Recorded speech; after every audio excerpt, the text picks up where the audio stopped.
Mungkin ada teman di kampus, MK memutuskan teman sekantor, barusan hari ini ada, ya boleh menikah dengan teman sekantor? Tidak, teman sekantor begitu banyaknya, satu aja, satu, ya teman sekantor menikah antum semua, yang lain bagaimana itu ya? Iya, Masya Allah. Kalau anak kuliah boleh menikah? Anak kuliah boleh? Tidak, pulang dulu dari kuliahan baru nikah. Anak sedang kuliah kemudian dinikahi. Ya. Hati-hati, kadang-kadang kita mesti jeli ya. Seperti menghapus sama, ketika saya tidak minta menghapus, jangan dihapus. Ya. Semoga Allah ampuni dosa orang menghapusnya. Ya. Lihat sini. Jadi ini satu ta'aruf. Ta'aruf. Lihat, ta'aruf itu penting. Ada alif jadi sini. Bukan arafah tapi ta'arafah. Kalau ta'arafah itu saling tahu. Bukan satu tahu, yang satu tidak. Jadi ketika antum ingin cari, silahkan lihat bagaimana calonnya. Perhatikan arafah, bagaimana kedekatan dengan Allah. Turunkan hukum nabinya. Tunkahul mar'atu li arba'in, perempuan dicari dinikahi karena 4 hal. Ya li jamaliha, karena kecantikannya, tapi menggunakan kalimat jamal. Ingat, jamal itu lebih bawaan kepada sifat dalam, bukan tampilan luar. Kalau sudah tampilan luar, ke laki-laki jadi jamil namanya. Jamal asalnya sifat indah. Indah itu tidak harus lewat paras. Mungkin lewat perhatian, lewat akhlak, lewat penampilan. Kadang-kadang cantik wajahnya, ya, maaf 100%, tapi cerewetnya 1000% misalnya, ya. Nah, itu yang nggak cocok. Awas, lihat baik-baik sini, jamal itu keindahan yang tampak. Sayyidah Khadijah dengan Sayyidah Zainab radhiyallahu taala anhuma, cantik mana? Khadijah apa Zainab? Pernah lihat? Jangan ngarang. Itu lihat aja nggak pernah. Ya, nggak boleh mas ngarang. Mas depan ngarang. Jangan diulang ya. Ini ngarang. Baik. Teman-teman sekalian, lihat baik-baik. Zainab itu dilukiskan. Kalau sudah mata lihat, sulit berpaling saking cantiknya. Makanya ketika Nabi SAW menikahi Sayyidah Zainab, dituduh oleh orang-orang pada saat itu, orang kafir. Ya, mereka tuduh Nabi Muhammad nih. Muhammad itu senangnya begini. Demi Allah saya katakan, kalau bukan perintah Allah dan sebagainya, mustahil itu terjadi. Buktinya dari beliau tidak ada anak, ya. Hadirkan kemudian ke dalam kehadiran kita. Tapi indahnya, perhatikan, tidak pernah ada yang disebut dalam mimpi Rasulullah kecuali Sayyidah Khadijah. Lihat panasnya, Masya Allah, hilang setengah kegelisahan. Dengar suaranya, hilang kegelisahan penuhnya. Sayyidah Khadijah, itulah jamalah. Keindahan yang tampak. Orang bilang inner beauty katanya. Kalau cantik itu relatif, tapi kalau jelek mutlak. Ya. Tapi kalau jamalah tidak. Ada keindahan yang tak nampak dalam wajah. Tapi kalau itu melekat kepada paras, ke laki-laki disebut jamil namanya, ganteng. Jamil. Nama antum Saiful misalnya, kan?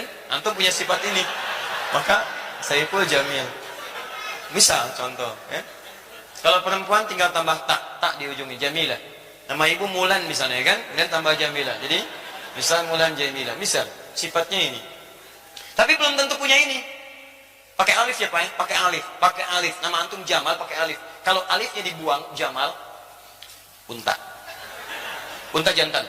Unta betinanya naqah. Unta Nabi Saleh naqatallahi wa suqiyaha fakadzabuhu fa'akharuha fadamdama alaihim naqah. Unta Nabi Saleh itu unta betina. Jamal unta jantan. Semua jenis unta disebut dengan ibil. Unta tunggangan disebut dengan bighal. Antum mesti paham. Karena ketika disebutkan di Quran itu diksinya menempatkan ayat dengan konteks yang berbeda-beda. Kenapa masukin jarum kok untanya unta jantan? Kenapa yang disembelih untanya unta betina? Kenapa yang disebut dilihat itu semua jenis unta? Kenapa afala yang dzuruna ilal ibili kaifa khuliqat, bukan ilal jamali kaifa khuliqat, bukan ilal naqati allati kaifa khuliqat? Kenapa ibil? Itu ada hikmahnya. Kenapa kalau menggunakan lutut duluan untuk sujud menggunakan ibil, tapi menggunakan telapak tangan menggunakan jamal atau bigol di situ? Kenapa? Itu ada bedanya. Baik.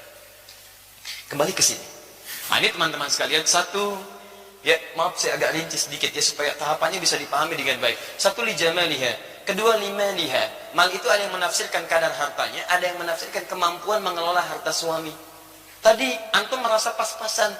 Cari calon istri yang bisa mengerti keadaan antum. Gaji 5 juta, jangan cari calon istri yang zakat mulnya 10 juta. Gak akan nyambung. Antum capek. Makanya ketika antum, ya zakat mall bukan mal. Jadi ketika antum komunikasi, terbuka terangkan, ibu saya begini, kondisinya seperti ini. Jika kita memang menyatukan cinta karena Allah, maka cinta pada Allah tidak mungkin akan mengkhianati orang tua. Jika kamu setuju dengan saya, mari kita sambil berbakti pada orang tua. Allah akan meridai kita.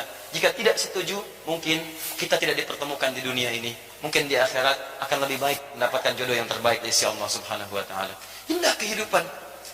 Dikembalikan nasabnya dari mana dia, dan yang terakhir di diniha, ini yang paling penting. Di diniha, fa in dhafirat fa in talibat yadak. Jadi kalau fadfar bidatid dini talibat yadak. Fadfar bidatid dini. Dahulukan yang agamanya bagus, maka Anda akan beruntung. Anda akan beruntung. Ini ta'aruf. Selanjutnya Anda tinggal turunkan saja. Setelah ta'aruf muncul lamaran. Lamaran itu berikan yang terbaik, tidak harus mewah, yang penting memberikan kesan yang dalam rumah tangga. Sahabat Ali bin Abi Thalib ketika beliau melamar Sayyidah Fatimah, apa yang digunakan? Bagian dari baju besinya. Tapi kesederhanaan itu yang menghadirkan cinta yang luas di rumah tangga. Cintanya abadi sampai sekarang. Dari bukti-buktinya. Apa maksud bukti-buktinya?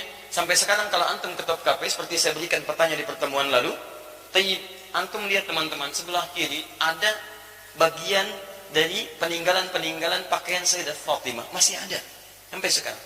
Sebelah kanannya pedangnya sahabat Ali bin Abi Thalib. Ada diabadikan. Jadi cinta penuh kesederhanaan, tapi ridha Allah didapatkan, maka cinta itu akan menginspirasi generasi setelahnya dengan kisah-kisah yang abadi. Itu pilihan untuk kita. Ya, teruskan. Misal yang terbaik berikan. Kalau misalnya itu bisa jadi kenangan, lebih bagus. Jadi begitu ada persoalan, melihat itu cinta tumbuh lagi, perasaan bisa saling melengkapi. Setelah itu apa? Lakukan pernikahan. Quran surah 30 ayat 21. Dan maaf ya, maaf baik-baik. Ketika Anda mau menikah, ayat Qurannya mengatakan pernikahan itu misi utamanya mendekatkan diri Anda kepada Allah. Jadi kalau Anda sudah menikah belasan tahun, puluhan tahun, tidak membuat Anda lebih dekat dengan Allah, ada yang salah dalam pernikahan Anda. Karena kalimat pernikahan dibuka dengan ayat wa min ayatihi, dan tidak ada tafsiran lain dari ayat selain tanda yang mendekatkan seseorang dengan Allah. Jadi ada alamat, ada ayat beda. Kalau alamat tanda yang mendekatkan pada tujuan. Di mana alamat Masjid Al-Ihsan, PTM PJS, di sini, di sini, di sini. Anda ikuti cepat sampai ke tujuan. Tapi kalau ayat itu semua tanda yang mendekatkan Anda dengan Allah. Makanya Al-Quran isinya disebut dengan ayat, karena ketika Anda baca ayat Al-Quran lebih dekat keadaan Anda dengan Allah Subhanahu wa taala. Paham? Baik, koreksi diri sampai hari ini. Setelah itu silahkan bagi tugas. Tugasnya, maaf, Quran surah 4 ayat 34. Istri punya 2 tugas, suami punya 2 tugas. Hati-hati, jangan sampai tugas suami dipakai oleh istri, tugas istri dipakai suami, itu nggak nyambung. Dan hebatnya, saya akhiri di sini untuk pertanyaan ini. Dalam mimpi Nabi Yusuf alaihissalam, tugas ini dikesankan dengan ibarah yang indah. Kata Yusuf, lihat, idh qala Yusuf li abi, ketika Yusuf berkata kepada ayahandanya, ya abati, duhai ayahanda tercinta, lihat, saya melihat dalam mimpi, ra'aitu ahada asyara kaukaba, 11 bintang, wasyamsa, dan 1 matahari, wal qamara, dan 1 rembulan, ra'aituhum li sajidin, saya melihat semuanya sujud kepada saya. Para ulama menafsirkan, termasuk Nabi Yakub paham ini. Oh, ini mimpi, ini nggak sembarangan. Mimpi bukan biasa. Ini akan diangkat jadi nabi dan kedudukannya lebih besar dibandingkan bapaknya. Karena Syamsun itu lambang dari suami, bapak. Qamar itu lambang dari ibu. Jadi tugas 2 ini yang ada di Quran surah 4 ayat 34, 2 untuk laki-laki, 2 untuk perempuan, digambarkan dengan kalimat indah. Laki-laki jadilah matahari, perempuan jadilah bulan. Singkat kalimatnya. Bukankah matahari menjadi cahaya penerang? Maka antum laki-laki datanglah dengan cahaya ke rumah. Cahaya ketenangan, cahaya bimbingan, cahaya yang menenteramkan. Bukankah antum saat menjemur ada cahaya matahari, air-air yang basah itu bisa mengering? Itulah tugas antum. Ketika air mata menetes di pipi istri antum, antum yang mengeringkannya. Antum pancarkan cahayanya. Ketika ada sesuatu, kemudian sengatan matahari begitu dahsyat, tempelkan pada sengatannya. Ada yang mengganggu sengat dia, berikan perlindungan, berikan kedamaian. Itu matahari. Bulan sebaliknya, bulan itu pancaran keteduhan. Ibu keluar lihat cahaya bulan, pertengahan bulan, bukankah indah? Enak dilihatnya, teduh. Demikian Anda seperti bulan, jadilah ibu seperti bulan. Suami lihat ibu, ada pancaran ketenangan. Begitu melihat seperti Nabi Muhammad SAW lihat Sayyidah Khadijah, ada tenang, hilang kegelisahan, enak. Jadi begitu suami lihat istri, ada ketenangan, ada kelembutan. Bukankah bulan lembut? Ada kedamaian. Di pribadi yang istri yang lembut, lebih mencerahkan, lebih memberikan ketenangan, tatapan yang memberikan kedamaian dalam jiwa, bulan. Makanya kadang seringkali muncul persoalan suami istri karena tugasnya ditukar. Bulan jadi matahari, matahari jadi bulan. Itu masalahnya. Istri itu bulan, jadi matahari. Suami matahari jadi bulan. Muncullah istilah suami takut istri. Kan yang mataharinya istrinya. Ya Masya Allah.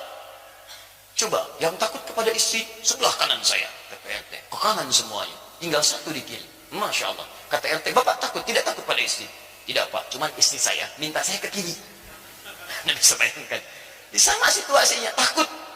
Ini tidak ada. Jadi ada kekompakan dalam rumah tangga. Tapi tidak harus menjadikan dominasi. Itu jadi berbeda. Papa, mama yang bulan. Memang. Tapi mama cahaya matahari. Dengan kekuatan bulan. Kamu bohong. Masya Allah. Dah, ini selesai bahasan ini.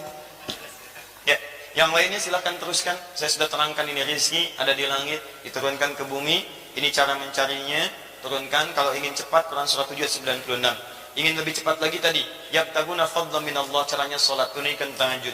Tidak ada kisahnya suami istri tahajud kemudian rezekinya sulit, tidak ada kisahnya. Semua yang tahajud, semua yang kompak diberikan kemudahan oleh Allah Subhanahu wa taala. Baik. Semoga Allah lapangkan pada yang belum menikah untuk mendapatkan jodoh terbaik dan insyaallah membawa kepada ridha Allah Subhanahu wa taala.